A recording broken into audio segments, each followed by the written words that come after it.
I shall now close my eyes. I shall stop my ears. I shall call away all my senses. I shall efface even from my thoughts all the images of corporeal things, or at least, for that is hardly possible, I shall esteem them as vain and false. And thus, holding converse only with myself and considering my own nature, I shall try little by little to reach a better knowledge of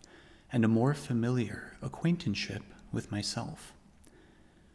I am a thing that thinks, that is to say, that doubts, affirms, denies, that knows a few things, that is ignorant of many, that loves, that hates, that wills, that desires, that also imagines and perceives. For, as I remarked before,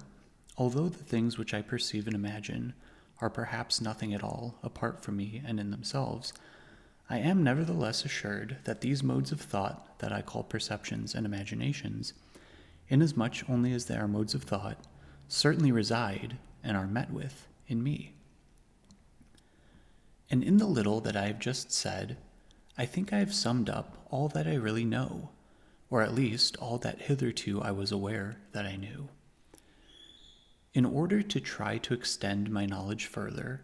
I shall now look around more carefully and see whether I cannot still discover in myself some other things which I have not hitherto perceived. I am certain that I am a thing which thinks. But do I not then likewise know what is requisite to render me certain of a truth? Certainly in this first knowledge there is nothing that assures me of its truth, excepting the clear and distinct perception of that which I state,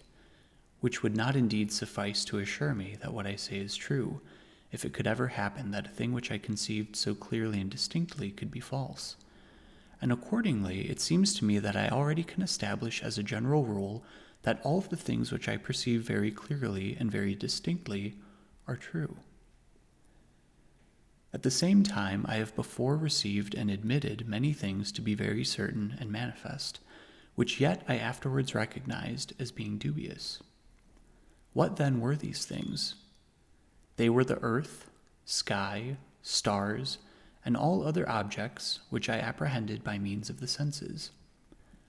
But what did I clearly and distinctly perceive in them? Nothing more than that the ideas or thoughts of these things were presented to my mind. And not even now do I deny that these ideas are met within me. But there was yet another thing which I affirmed, and which, owing to the habit which I had formed of believing it, I thought I perceived very clearly, although in truth I did not perceive it at all, to wit, that there were objects outside of me from which these ideas proceeded, and to which they were entirely similar. And it was in this that I erred, or, if perchance my judgment was correct, this was not due to any knowledge arising from my perception. But when I took anything very simple and easy in the sphere of arithmetic or geometry into consideration, for example, that 2 and 3 together made 5, and other things of that sort, were not these present to my mind so clearly as to enable me to affirm that they were true?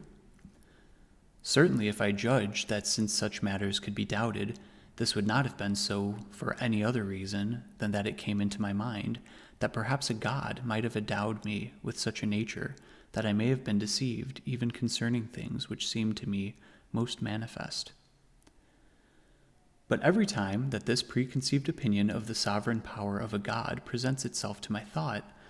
I am constrained to confess that it is easy to him, if he wishes it, to cause me to err, even in matters in which I believe myself to have the best evidence. And, on the other hand, always when I direct my attention to things which I believe myself to perceive very clearly, I am so persuaded of their truth that I let myself break out into words such as these. Let who will deceive me, he can never cause me to be nothing while I think that I am, or some day cause it to be true to say that I have never been. It being true now to say that I am,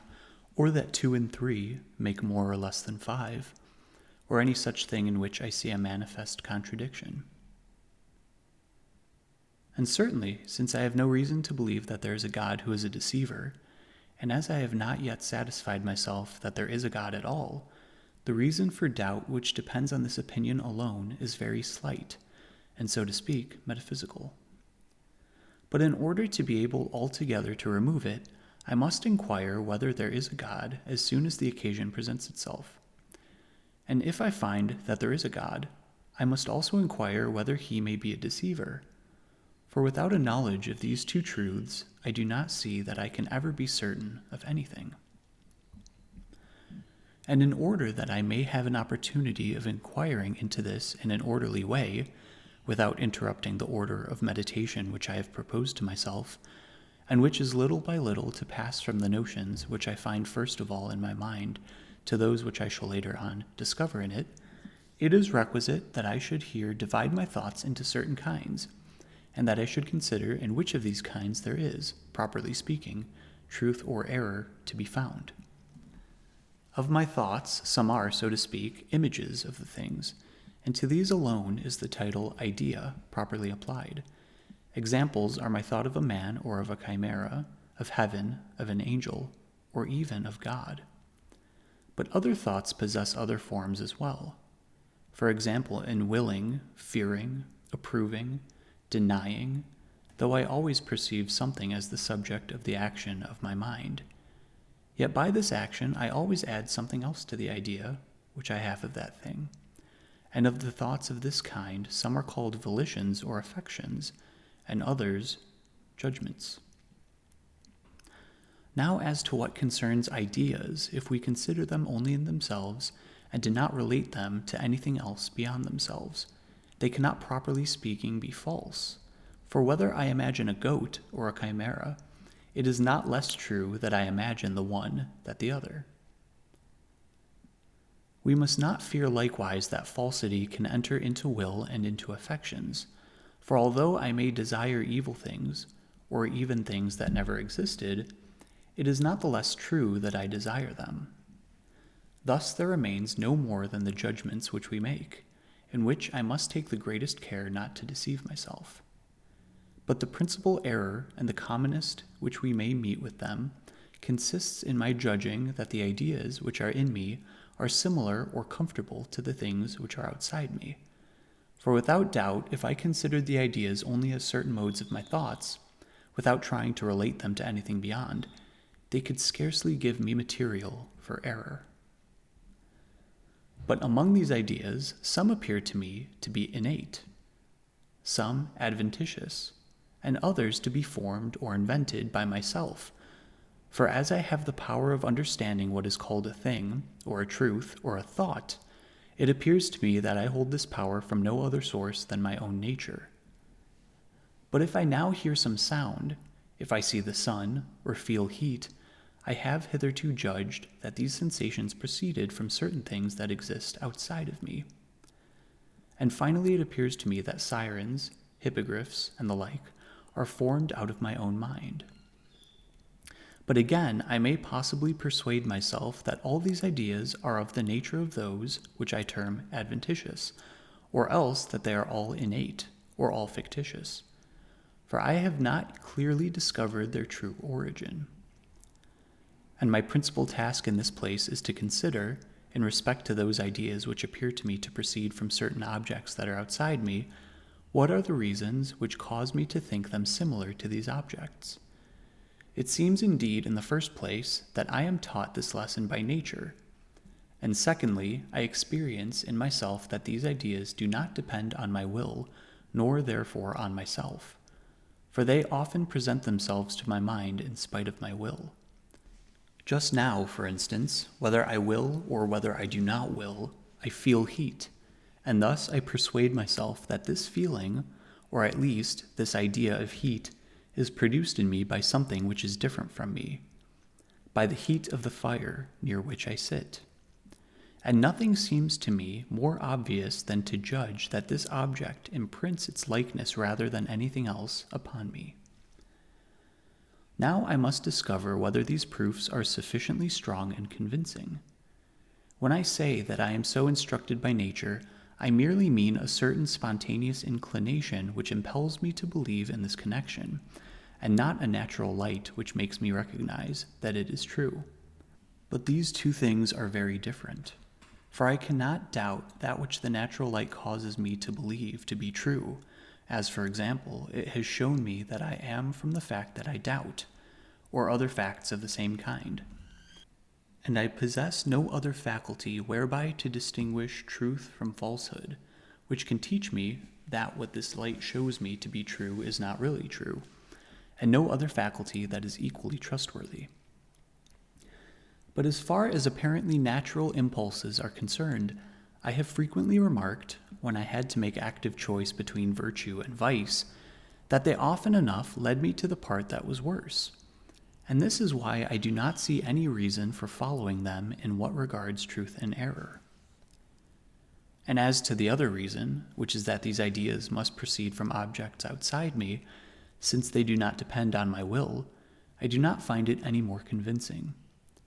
For just as these impulses of which I have spoken are found in me, notwithstanding that they do not always concur with my will, so perhaps there is in me some faculty fitted to produce these ideas without the assistance of any external things, even though it is not yet known by me, just as, apparently, they have hitherto always been found in me during sleep, without the aid of any external objects. And finally, though they did proceed from objects different from myself, it is not a necessary consequence that they should resemble these. On the contrary, I have noticed that in many cases there was a great difference between the object and its idea. I find, for example, two completely diverse ideas of the sun in my mind. The one derives its origin from the senses, and should be placed in the category of adventitious ideas. According to this idea, the sun seems to be extremely small, but the other is derived from astronomical reasonings, is elicited from certain notions that are innate in me, or else it is formed by me in some other manner. In accordance with it, the sun appears to be several times greater than the earth. These two ideas cannot indeed both resemble the same sun, and reason makes me believe that the one which seems to have originated directly from the sun itself is the one which is most dissimilar to it. All this causes me to believe that until the present time it has not been by a judgment that was certain or premeditated, but only by a sort of blind impulse that I believed that things existed outside of and different from me, which, by the organs of my senses, or by some other method whatever it might be, conveyed these ideas or images to me and imprinted on me their similitudes. But there is yet another method of inquiring whether any of the objects of which I have ideas within me exist outside of me. If ideas are only taken as certain modes of thought, I recognize amongst them no difference or inequality, and all appear to proceed from me in the same manner. But when we consider them as images, one representing one thing and the other another, it is clear that they are very different one from the other. There is no doubt that those which represent to me substances are something more, and contain, so to speak, more objective reality within them. That is to say, by representation participate in a higher degree of being or perfection than those that simply represent modes or accidents. And that idea, again, by which I understand a supreme God, eternal, infinite, immutable, omniscient, omnipotent, and creator of all things which are outside of himself, has certainly more objective reality in itself than those ideas by which finite substances are represented. Now it is manifest by the natural light that there must at least be as much reality in the efficient and total cause as in its effect. For pray, whence can the effect derive its reality, if not from its cause? And in what way can this cause communicate this reality to it, unless it possessed it in itself? And from this it follows not only that something cannot proceed from nothing, but likewise that what is more perfect, that is to say, which has more reality within itself, cannot proceed from the less perfect. And this is not only evidently true of those effects which possess actual or formal reality, but also of the ideas in which we consider merely what is termed objective reality. To take an example, the stone which has not yet existed not only cannot now commence to be unless it has been produced by something which possesses within itself either formally or eminently, all that enters into the composition of the stone, i.e., it must possess the same things or other more excellent things than those which exist in the stone, and heat can only be produced in a subject in which it did not previously exist by a cause that is of an order, degree, or kind, at least as perfect as heat, and so in all other cases. But further, the idea of heat or of a stone cannot exist in me unless it has been placed within me by some cause which possesses within it at least as much reality as that which I conceive to exist in the heat or the stone. For although this cause does not transmit anything of its actual or formal reality to my idea, we must not for that reason imagine that it is necessarily a less real cause. We must remember that since every idea is a work of the mind, its nature is such that it demands of itself no other formal reality than that which it borrows from my thought, of which it is only a mode, i.e., a manner or way of thinking. But in order that an idea should contain some one certain objective reality rather than another, it must without doubt derive it from some cause in which there is at least as much formal reality as this idea contains of objective reality. For if we imagine that something is found in an idea which is not found in the cause, it must then have been derived from naught. But however imperfect may be this mode of being by which a thing is objectively, or by representation, in the understanding by its idea, we cannot certainly say that this mode of being is nothing, nor consequently that the idea derives its origin from nothing. Nor must I imagine that since the reality that I consider in these ideas is only objective, it is not essential that this reality should be formally in the causes of my ideas, but that it is sufficient that it should be found objectively. For just as this mode of objective existence pertains to ideas by their proper nature, so does the mode of formal existence pertain to the causes of those ideas. This is at least true of the first in principle, by the nature peculiar to them. And although it may be the case that one idea gives birth to another idea, that cannot continue to be so indefinitely. For in the end, we must reach an idea whose cause shall be, so to speak, an archetype, in which the whole reality or perfection, which is, so to speak, objectively, or by representation, in these ideas, is contained formally and really. Thus, the light of nature causes me to know clearly that the ideas in me are like pictures or images which can, in truth, easily fall short of the perfection of the objects from which they have been derived, but which can never contain anything greater or more perfect. And the longer and the more carefully that I investigate these matters, the more clearly and distinctly do I recognize their truth. But what am I to conclude from it all in the end? It is this, that if the objective reality of any one of my ideas is of such a nature as clearly to make me recognize that it is not in me either formally or eminently, and that consequently I cannot myself be the cause of it, it follows of necessity that I am not alone in the world, but that there is another being which exists, or which is the cause of this idea. On the other hand, had no such an idea existed in me, I should have had no sufficient argument to convince me of the existence of any being beyond myself, for I have made very careful investigation everywhere, and up to the present time have been able to find no other ground.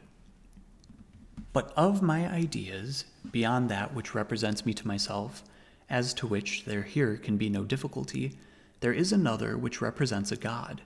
and there are others representing corporeal and inanimate things, other angels, other animals, and others again which represent to me men similar to myself. As regards the ideas which represent to me other men or animals, or angels,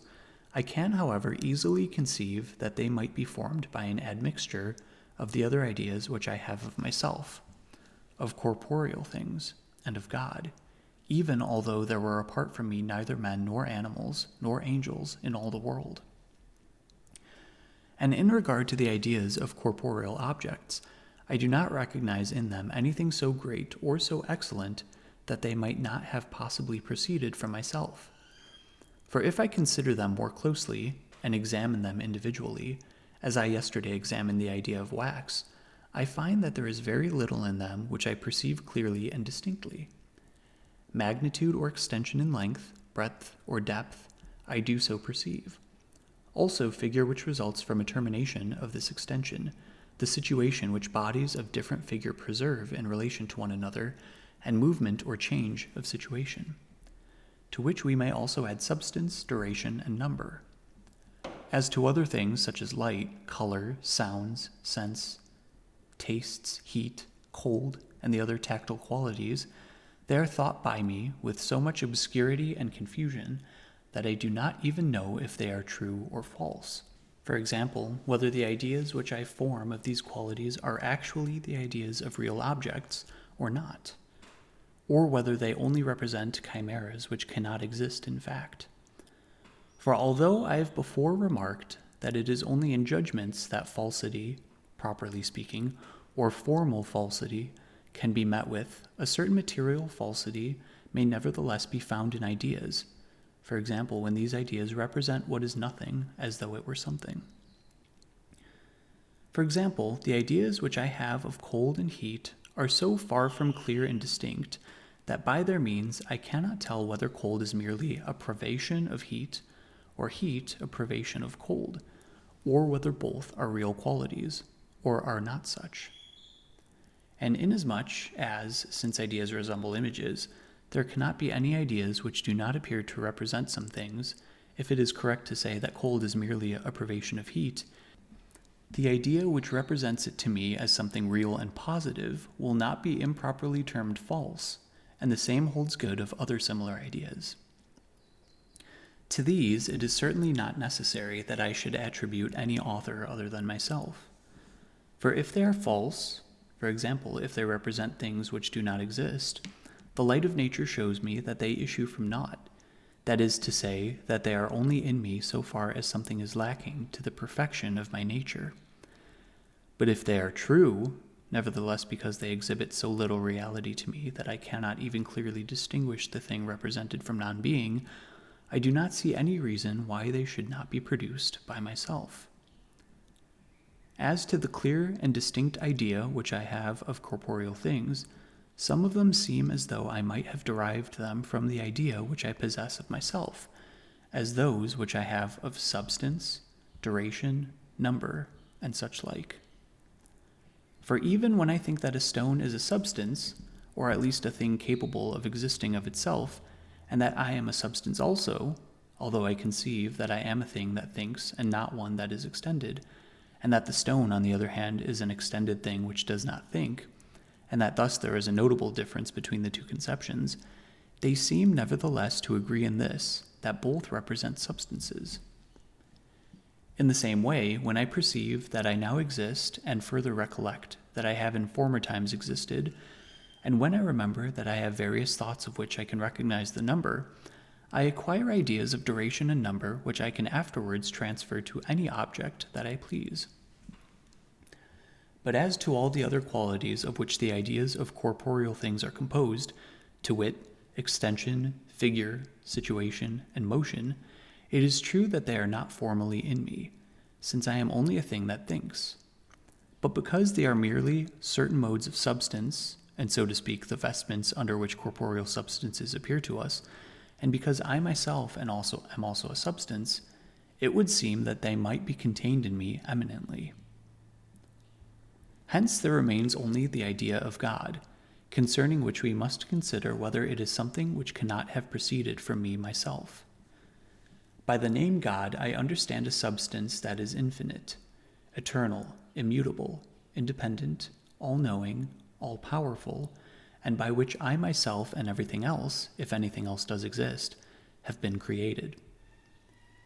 Now all these characteristics are such that the more diligently I attend to them, the less do they appear capable of proceeding from me alone.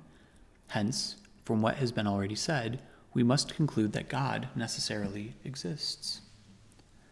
For although the idea of substance is within me owing to the fact that I am substance, nevertheless I should not have the idea of an infinite substance, since I am finite, if it had not proceeded from substance, which was veritably infinite. Nor should I imagine that I do not perceive the infinite by a true idea, but only by the negation of the finite, just as I perceive repose and darkness by the negation of movement and light. For, on the contrary, I see that there is manifestly more reality in infinite substance than in finite, and therefore that in some way I have in me the notion of the infinite earlier than the finite, to wit, the notion of God before that of myself. For how would it be possible that I should know that I doubt and desire, that is to say, that something is lacking to me, and that I am not quite perfect, unless I had within me some idea of a being more perfect than myself, in comparison with which I should recognize the deficiencies of my nature? And we cannot say that this idea of God is perhaps materially false, and that consequently I can derive it from naught. For example, that possibly it exists in me because I am imperfect, as I have just said is the case with ideas of heat, cold, and other such things.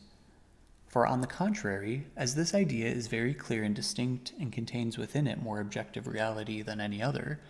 there can be none which is of itself more true, nor any in which there can be less suspicion of falsehood. The idea, I say, of this being who is absolutely perfect and infinite is entirely true. For although perhaps we can imagine that such a being does not exist, we cannot nevertheless imagine that his idea represents nothing real to me, as I have said of the idea of cold. This idea is also very clear and distinct,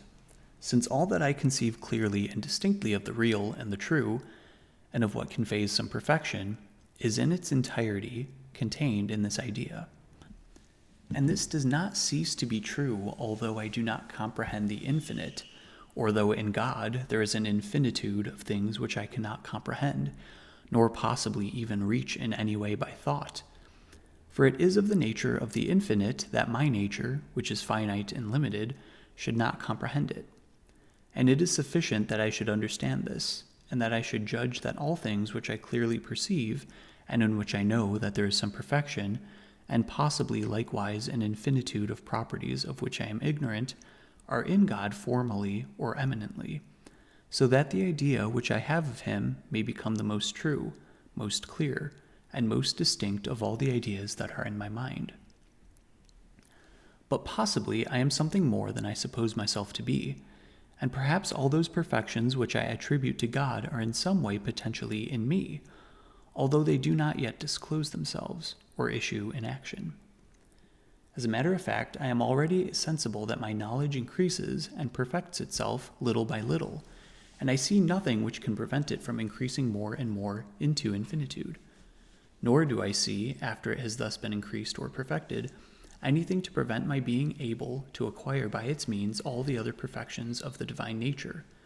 nor finally why the power I have of acquiring these perfections, if it really exists in me, shall not suffice to produce the ideas of them. At the same time, I recognize that this cannot be. For in the first place, although it were true that every day my knowledge acquired new degrees of perfection, and that there were in my nature many things potentially which are not yet there actually, nevertheless these excellences do not pertain to, or make the smallest approach to, the idea which I have of God, in whom there is nothing merely potential, but in whom all is present really and actually. For it is an infallible token of imperfection that my knowledge that it increases little by little. And further, although my knowledge grows more and more, nevertheless I do not for that reason believe that it can ever be actually infinite, since it can never reach a point so high that it will be unable to attain to any greater increase. But I understand God to be actually infinite, so that he can add nothing to his supreme perfection. And finally, I perceive that the objective being of an idea cannot be produced by a being that exists potentially only, which properly speaking is nothing, but only by a being which is formal or actual. To speak the truth, I see nothing in all that I have just said which by the light of nature is not manifest to anyone who desires to think attentively on the subject. But when I slightly relax my attention, my mind, finding its vision somewhat obscured and so to speak blinded by the images of sensible objects, I do not easily recollect the reason why the idea that I possess of a being more perfect than I must necessarily have been placed in me by a being which is really more perfect. And this is why I wish here to go on to inquire whether I, who have this idea, can exist if no such being exists. And I ask, from whom do I then derive my existence? Perhaps from myself, or from my parents, or from some other source less perfect than God. For we can imagine nothing more perfect than God, or even as perfect as he is. But were I independent of every other, and were I myself the author of my being, I should doubt nothing, and I should desire nothing. And finally, no perfection would be lacking to me, for I should have bestowed on myself every perfection of which I possessed any idea, and should thus be God. And it must not be imagined that those things that are lacking to me are perhaps more difficult of attainment than those which I already possess. For on the contrary, it is quite evident that it was a matter of much greater difficulty to bring to pass that I, that is to say, a thing or a substance that thinks, should emerge out of nothing, than it would be to attain the knowledge of many things of which I am ignorant, and which are only the accidents of this thinking substance. But it is clear that if I had of myself possessed this greater perfection of which I have just spoken, that is to say, if I had been the author of my own existence, I should not at least have denied myself the things which are the most easy to acquire, to wit, many branches of knowledge of which my nature is destitute. Nor should I have deprived myself any of the things contained in the idea which I form of God, because there are none of them which seem to me specially difficult to acquire. And if there were any that were more difficult to acquire, they would certainly appear to me to be such, supposing I myself were the origin of the other things which I possess, since I should discover in them that my powers were limited. But though I assume that perhaps I have always existed just as I am at present, neither can I escape the force of this reasoning, and imagine that the conclusion to be drawn from this is that I need not seek for any author of my existence. For all the course of my life may be divided into an infinite number of parts, none of which is in any way dependent on the other. And thus from the fact that I was in existence a short time ago, it does not follow that I must be in existence now, unless some cause at this instant, so to speak, produces me anew, that is to say, conserves me. It is, as a matter of fact, perfectly clear and evident to all those who consider with attention the nature of time, that in order to be conserved in each moment in which it endures, a substance has need of the same power and action as would be necessary to produce and create it anew, supposing it did not yet exist, so that the light of nature shows us clearly that the distinction between creation and conservation is solely a distinction of the reason. All that I thus require here is that I should interrogate myself, if I wish to know whether I possess a power which is capable of bringing it to pass that I who now am shall still be in the future. For since I am nothing but a thinking thing, or at least, since thus far it is only this portion of myself which is precisely in question at present, if such a power did reside in me, I should certainly be conscious of it. But I am conscious of nothing of the kind, and by this I know clearly that I depend on some being different from myself. Possibly, however, this being on which I depend is not that which I call God, and I am created either by my parents or by some other cause less perfect than God. This cannot be, because, as I have just said, it is perfectly evident that there must be at least as much reality in the cause as in the effect. And thus, since I am a thinking thing and possess an idea of God within me, whatever in the end be the cause assigned to my existence, it must be allowed that it is likewise a thinking thing, and that it possesses in itself the idea of all the perfections which I attribute to God. We may again inquire whether this cause derives its origin from itself or from some other thing. For if from itself, it follows by the reasons before brought forward that this cause must itself be God. For since it possesses the virtue of self-existence, it must also without doubt have the power of actually possessing all the perfections of which it has the idea, that is, all those which I conceive as existing in God. But if it derives its existence from some other cause than itself, we shall again ask, for the same reason, whether the second cause exists by itself or through another, until one step to another, we finally arrive at an ultimate cause, which will be God. And it is perfectly manifest that in this there can be no regression into infinity, since what is in question is not so much the cause which formerly created me, as that which conserves me at the present time. Nor can we suppose that several causes may have concurred in my production, and that from one I have received the idea of one of the perfections which I attribute to God, and from another the idea of some other, so that all these perfections indeed exist somewhere in the universe, but not as complete in one unity, which is God. On the contrary, the unity, the simplicity, or the inseparability of all things which are in God is one of the principal perfections which I conceive to be in him. And certainly the idea of this unity of all divine perfections cannot have been placed in me by any cause from which I have not likewise received the ideas of all the other perfections. For this cause could not make me able to comprehend them as joined together in an inseparable unity, without having at the same time caused me in some measure to know what they are, and in some way to recognize each one of them. Finally, so far as my parents, from whom it appears I have sprung, are concerned, although all that I have ever been able to believe of them were true, that does not make it follow that it is they who conserve me, nor are they even the authors of my being in any sense, in so far as I am a thinking being, since what they did was merely to implant certain dispositions in that matter in which the self, i.e. the mind, which alone I at present identify with myself, is by me deemed to exist. And thus there can be no difficulty in their regard, but we must of necessity conclude from the fact alone that I exist, or that the idea of a being supremely perfect, that is, of God, is in me, that the proof of God's existence is grounded on the highest evidence. It only remains to me to examine into the manner which I have acquired this idea from God, for I have not received it through the senses, and it is never presented to me unexpectedly, as is usual with the ideas of sensible things when these things present themselves, or seem to present themselves, to the external organs of my senses.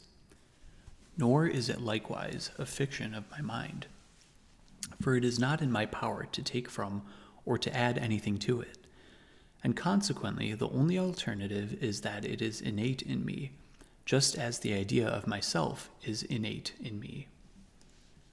And one certainly ought not to find it strange that God, in creating me, placed this idea within me to be like the mark of the workman imprinted on his work.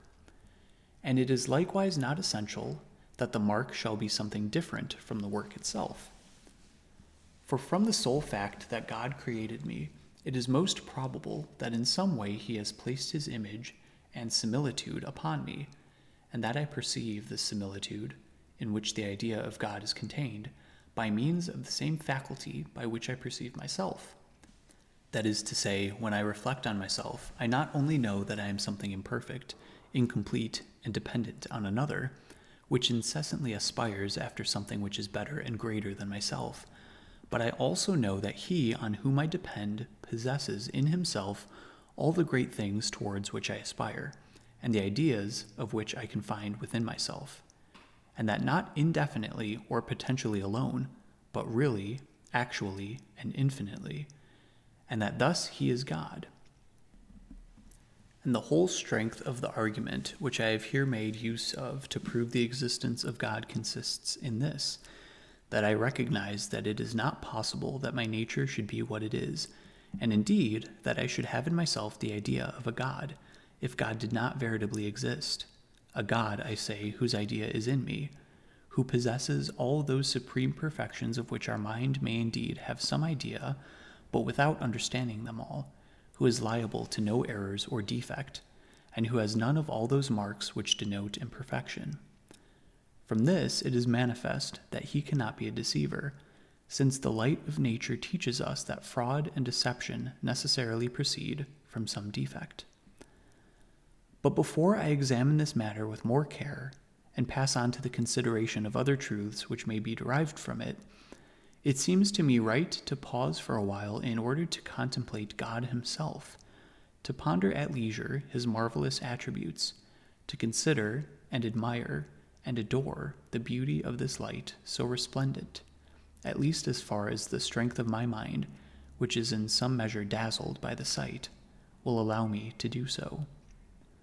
For just as faith teaches us that the supreme felicity of the other life consists only in this contemplation of the divine majesty,